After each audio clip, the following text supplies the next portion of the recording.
jemaatnya jauh lebih tua dari dia. Maka itu saya kagum. Dan saya bisa cerita tentang ayat ini. Jadi memimpin anak semuda itu, kalau ada rembuk desa, rapat desa, maka mereka akan mengundang dia untuk jadi penasehatnya. Berapa tahun lalu kamu di situ? 5 tahun.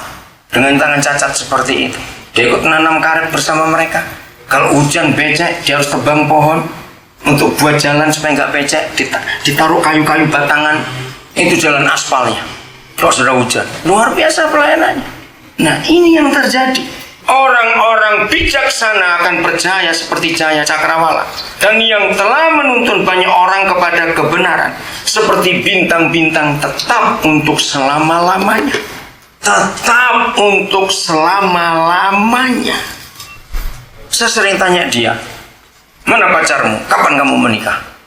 Jawabannya cuma satu, belum ada yang mau kesini. Ada yang mau nemani dia?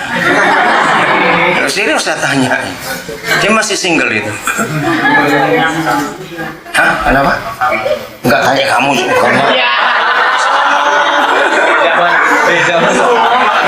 Saudara, pilihannya. Ya. Nah, konsep ini yang kita banyak nggak ngerti karena banyak konsep yang salah di dalam orang Indonesia ini. Nah, salah satu yang salah adalah lagu Bintang Kecil. Itu lagu ngawur sekali. Bintang kecil di langit yang biru, nggak ada. Kalau biru itu masih siang, nggak ada bintangnya. Betul nggak? Harusnya bintang kecil di langit yang gelap, itu baru betul. Loh, kok baru nggak juga? Maka itu kita nggak pernah ngerti. Ribuan tahun nenek moyang manusia mengarungi lautan, itu karena melihat bintang-bintang itu. Betul? Nggak ada alat navigasi zaman itu. Nah, pertanyaannya, suara bintang atau mainan? Loh, tanyain. Seperti tadi Ronald tanya, ular atau kupu-kupu? Kalau kita betul-betul bintang, bukan bintang mainan, maka kita akan memimpin banyak orang dalam kebenaran. Inilah kekristenan. Yesaya pasal 2. Apa bernubuat seperti ini? Yesaya pasal 2. Ayat 2. Yesaya 2 ayat 2. Ayo semua kita jadi bintang-bintang yang percaya jadi pemimpin, jadi seperti Yusuf. Akan terjadi kapan? Hari-hari yang terakhir. Kapan itu? Sekarang ini. Betul? Terjadi apa pada hari yang terakhir? Gunung tempat rumah Yahweh akan berdiri tegak di hulunya gunung-gunung. Apa arti kata hulu? Ayo, hulu itu artinya apa? Ujung, ya, pusatnya sumber air. Nah, kalau hulu itu biasanya pasti lebih tinggi dari muara. Kalau enggak, airnya balik dong. Oke? Nah, Yesaya menubuatkan bahwa pada akhir zaman ini, yaitu sekarang, gereja Tuhan itu tempatnya, perhatikan baik-baik, di sebuah gunung. Nah, gunung ini tidak berdiri sendiri, tetapi Papa tempatkan gunung yang ada rumahnya itu di hulunya gunung-gunung. Jadi kalau saya artikan lebih tinggi dari Mount Everest. Loh, betul tidak? Kan dia paling tinggi, bukan? Nah, gunung tempat rumah Yahweh itu ada di gunung. Dan gunungnya itu adanya di hulunya gunung-gunung.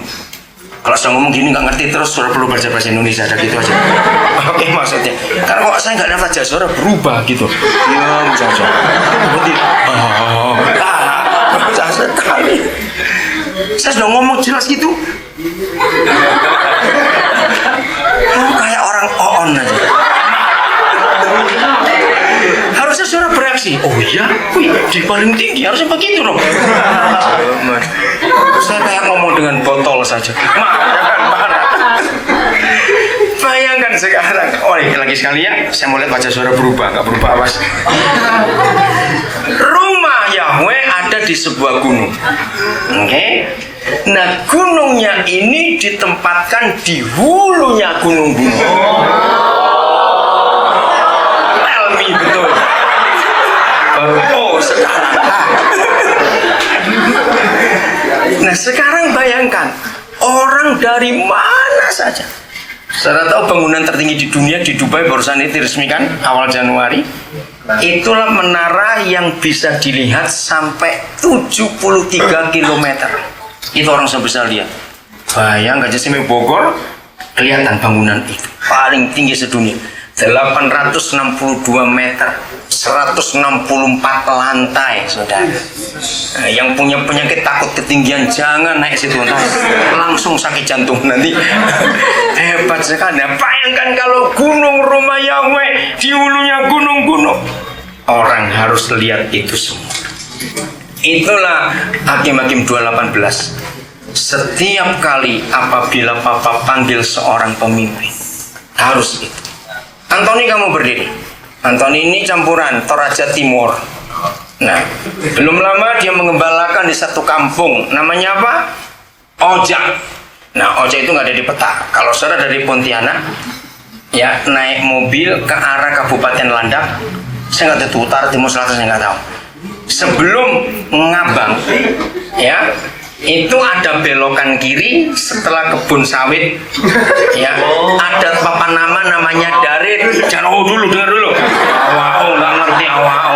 Oke. Nah, dari Pontianak sampai ke pertigaan ke arah Darit dari Bengkayang itu kira-kira 4 jam naik mobil. Kalau jalannya baik, kalau jalan kaki bisa 6 jam.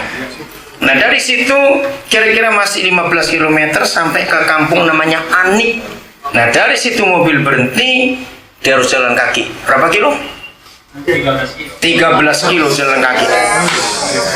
Nah, kalau dia mau telepon saya, jalan berapa kilo lagi baru ketemu sinyal?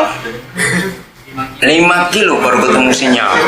Jadi saya nggak bisa telepon dia, dia harus telepon saya kalau perlu apa-apa. Dan dia jadi gembala di situ. Saudara, itulah Tuhan. Ayo kita jadi berkat dimanapun kita berada. Amin. Jadi berkat dimanapun kita berada. Apa yang terjadi kalau sampai gunung rumah Yahweh berdiri tegak di hulu gunung-gunung di akhir zaman ini dan menjulang tinggi? Oh, masih ada lagi yang tinggi di atas bukit-bukit. Apa dampaknya? Sejauhnya lagi saya lewat itu. Segala siapa? Bangsa. Apa bedanya berduyun-duyun dan satu-satu? Nah, jawab. Kalau berduyun-duyun bagaimana? Rombongan tidak putus-putus. Segala bangsa akan berduyun-duyun ke sana. Kemana tadi? Ke gunung yang paling tinggi itu. Dan banyak suku bangsa akan pergi serta berkata. Berarti ini orang yang sudah percaya Tuhan atau belum? Nggak usah ragu-ragu, sudah percaya Tuhan atau belum? Belum. Benar.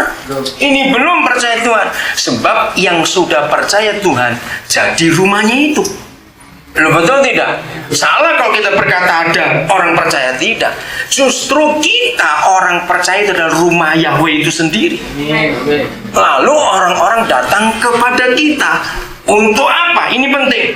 Mari kita naik ke gunung Yahweh, ke rumah Tuhan Yakub, supaya ia mengajar kita tentang jalan-jalannya. Nah, seharusnya bukan Mama Loren yang terkenal, saudara. Loh, serius saya berkata ini. Harusnya kita. Kenapa Mama Loren laris?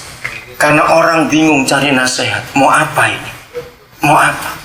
Saudara, justru ketika bangsa-bangsa dan segala bangsa sedang panik karena takut melihat hari depan yang serba tidak pasti ini, disitulah kita harus tampil. Ada jawaban di sini.